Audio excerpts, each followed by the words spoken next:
Assalamualaikum warahmatullahi wabarakatuh. Perkenalkan, kami dari kelompok 1 dengan anggota Bayu Setiawan, Evi Nur Sofia, Mu'adzatus Zahra, Muhammad Fityan, Nafa Naili Fauziah, dan Walidatul Ulya. Pada kesempatan kali ini, kami akan menjelaskan tentang apa itu kiamat menurut ilmu pendidikan biologi, terkhusus pada ekosistem di bumi. Hari kiamat. Hari kiamat adalah hari di mana kehidupan yang kekal sesudah kehidupan di dunia fana ini berakhir. Termasuk semua proses dan peristiwa yang terjadi pada hari itu. Mulai dari kehancuran alam semesta, seluruh isinya, dan berakhir seluruh kehidupan di alam semesta ini. Kita sebagai manusia akan mengalami di mana semua dibangkitkan dari alam kubur. Dikumpulkannya kita di sebuah padang yang bernama Padang Mahsyar. Seluruh perbuatan kita di dunia akan diperhitungkan dan ditimbang berdasarkan amal baik dan amal buruk yang akan mengantarkan kita pada balasan, yaitu surga atau neraka. Akan tetapi, pembahasan tentang hari akhir ini dimulai dari pembahasan tentang alam kubur. Karena peristiwa kematian sebenarnya sudah merupakan kiamat kecil, dan juga orang-orang yang telah meninggal sudah memasuki sebagian dari proses hari akhir, yaitu proses transisi. Proses transisi tersebut dinamakan dengan alam barzah. B. Arifin pernah mengemukakan pendapatnya mengenai peristiwa kiamat. Beliau menceritakan proses terjadinya hari akhir. Dikala keadaan manusia di puncak kebobrokan, kerusuhan, dan kekufuran, Allah memerintahkan malaikat Israfil meniup sangkakala. Trompet besar yang berbunyi terdengar dari timur sampai barat, bahkan sampai keluar angkasa sekalipun. Di saat itu, bumi lalu berguncang sehebat-hebatnya. Gunung-gunung bertentangan meletus menjadi abu. Air lautan bergulung-gulung.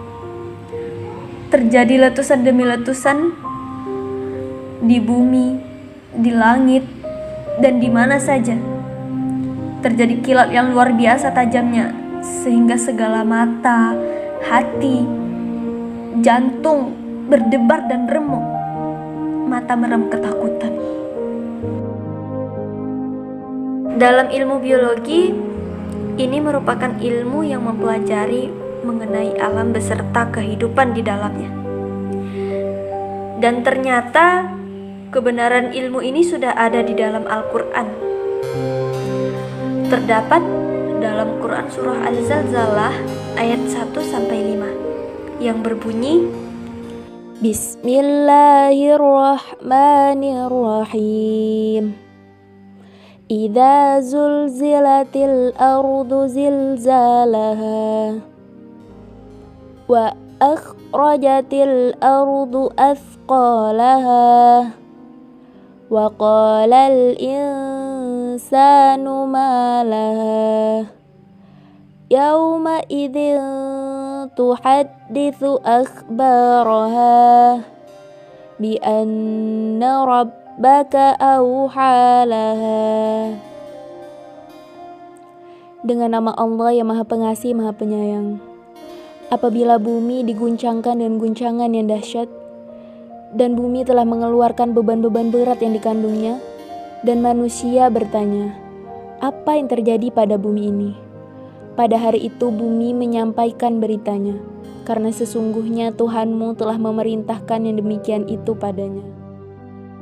Dari ayat tersebut dijelaskan bahwa pada hari kiamat akan terjadi gempa bumi yang dahsyat dan terjadi banyak letusan gunung berapi. Hal tersebut bisa disebabkan oleh berbagai faktor. Alam semesta ini selalu berjalan sesuai dengan kodratnya. Namun, seperti yang telah kita ketahui bahwa bumi kita ini telah tua dan dalam perjalanannya terkadang tidak sesuai dengan fungsinya.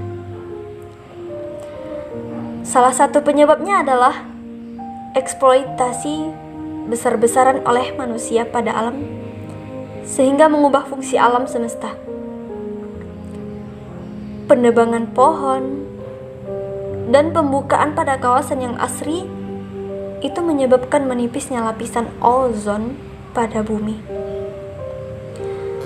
Hal ini karena banyak didirikan pabrik-pabrik industri yang menyebabkan polusi udara.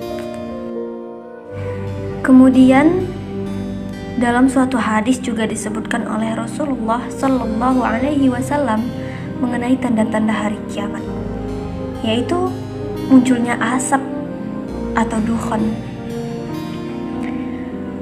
Allah Subhanahu wa taala berfirman dalam Quran surah Ad-Dukhan ayat 10-11 yang berbunyi, Bismillahirrahmanirrahim.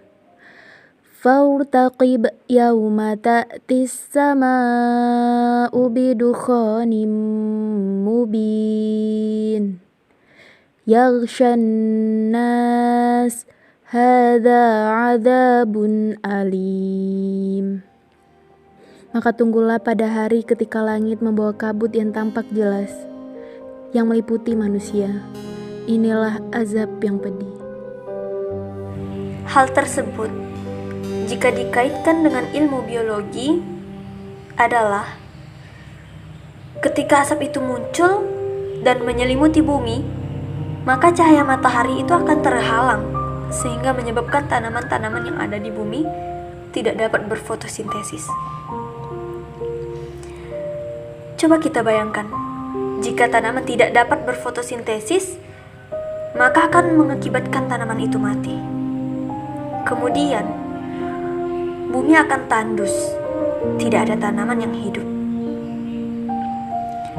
Disitulah hewan dan manusia tidak bisa memperoleh makanan akibat besarnya kerusakan ekosistem di muka bumi yang selama ini terbentuk. Di mana suatu ekosistem yang baik adalah dengan adanya keseimbangan antara konsumen produsen dan dekomposer.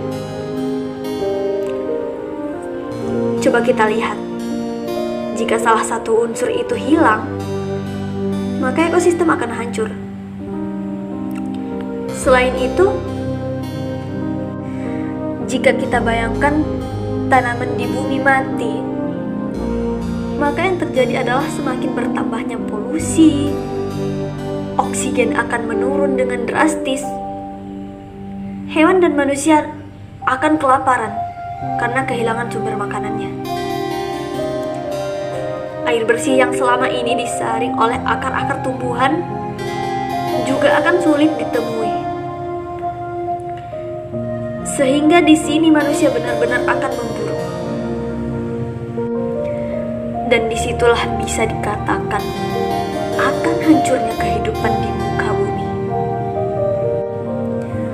Kemudian, kematian total yang serentak bagi semua makhluk hidup, manusia, hewan, tumbuh-tumbuhan, bintang-bintang, planet-planet, angin, bahkan malaikat-malaikat Allah Subhanahu wa Ta'ala akan mati. Yang tetap hidup adalah zat Allah yang maha hidup dan tidak akan mati selama-lamanya. Lalu, apa yang harus kita lakukan sebagai seorang hamba? Mempercayai dan meyakini hari akhir adalah suatu kewajiban bagi kita. Dengan begitu, kita akan paham mengenai gambaran bagaimana hari akhir nanti, apa saja yang akan terjadi. Wallahu a'lam. Memperbanyak ibadah kepada Allah adalah jalan satu-satunya agar kita mampu terhindar dari keikutsertaan dalam merasakan hancurnya alam semesta ini. Meminta perlindungan kepada Allah Subhanahu wa Ta'ala supaya hati ini tetap pada jalan yang diridhoinya, supaya mudah pula jalan kita menuju surga yang didambakan. Demikian video dari kami, semoga bermanfaat. Jazakumullahu khairan katsiran. Wassalamualaikum warahmatullahi wabarakatuh.